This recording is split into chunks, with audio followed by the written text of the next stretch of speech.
there's a whole world of process that involves camera angles and cameras and lenses and lights and microphones and edit systems and all that. Happy to talk about any of that, and please reach out if you have questions. That is not this video. In this video, we're going to talk about 4 principles that drive my process when I make videos for top 7 over 70. Okay? Number 1, know the world and the person in it before I walk into the interview.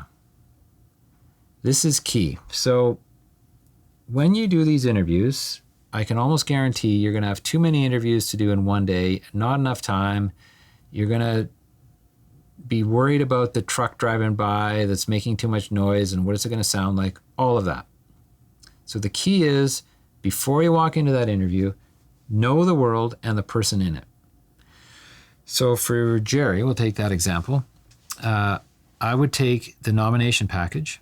I do take the nomination package. I go through it, read it all, make notes, read all of the letters of support. Then I go online, I look up Jerry, what is he known for? What does he do? If I didn't know about Ukraine, I'd research Ukraine, all of that. Then I make a few bullet point notes that I take into the interview. Okay, so those ones are for me. Those bullet points are, if there's things that I know I should cover, I'll have bullet points that I remember. I'll send him questions beforehand, like, what does it mean to win this award? Why do you do what you do? I send those to him as a way for him to understand what he's walking into in the interview. But I'm not going to sit down and read those questions to him. No way. Because my job, which is, well, it leads us right to the second principle, you see. And that second principle is interview for the person more than the story.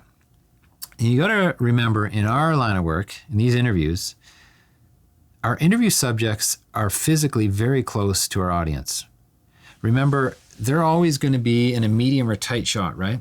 So that means our audience is going to be like a couple of feet away from our interview subjects. And at that distance, you can read cues really, really well. So we know when somebody's nervous or reciting an answer that they've memorized. So for me, the interview, the whole point of the interview is to capture these human moments.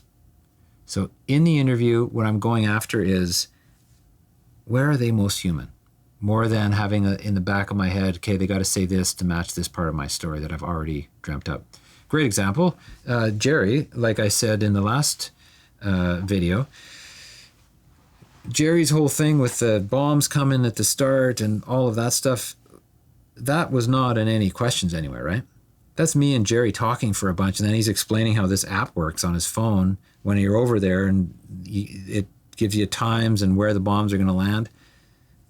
That comes out of me just trying to understand Jerry and getting to know him. And that's how that video started, right?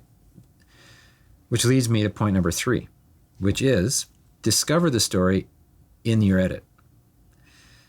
So again, I'm very old school. I'll do paper edits. So I get transcripts of all my interviews. I cobble them together. I do rough voiceover.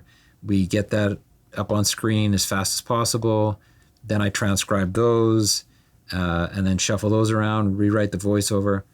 So it's in that edit process that we actually discover the story. I would not have started. There was no script beforehand that said, we're going to start the Jerry thing about this bombs landing to describe the world that he's in. That was just happened in the interview, and it happened that it was an amazing way to start the video, right? So discover the story in the edit. But then that leads us to the problem, which is always the problem in these kinds of videos, in any video, is when do you let this video go? When is good enough?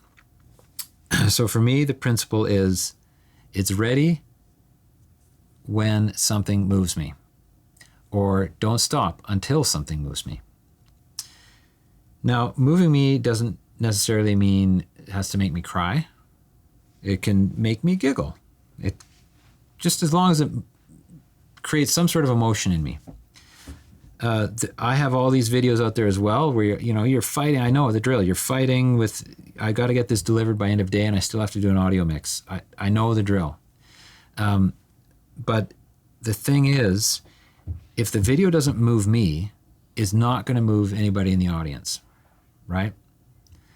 But if something in it moves me in some little way, then chances are good somebody out in that audience is also going to feel something. And that is the goal. So there you go. My 4 principles on process. Number 1, know the world and the person in it before you walk into that interview. Number 2, in the interview for the person more than the story. Number 3, discover the story in post. And number 4, don't ever stop until it moves you.